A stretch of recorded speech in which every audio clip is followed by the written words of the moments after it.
మరొక్కసారి చెప్తూ ఉన్నాం, ఏదైతే తల్లికి వందనంకు సంబంధించి తొందరలోనే విధి విధానాలన్నీ కూడా రూపకల్పన చేసుకుని ఏ మాదిరిగా అయితే మొన్న జూలై 1న పెన్షన్ల పండుగ ఏదైతే నిర్వహించామో,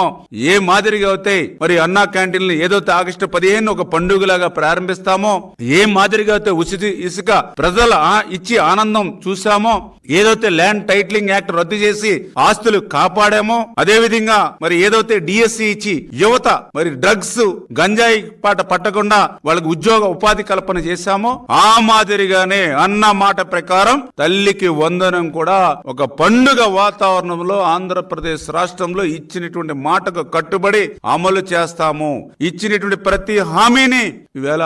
నిలబెట్టుకుని ప్రజల ఆశీస్సులు మేము పొందుతాము. మీకు మాదిరిగా మోసాలు దగాలతో మా పాలన ఉండదు, మీ మాదిరిగా కోతలు రద్దులతో మా పాలన ఉండదు అనే విషయాన్ని మరొక్కసారి మీ ద్వారా అందరికి కూడా తెలియజేసుకుంటూ ఉన్నాం.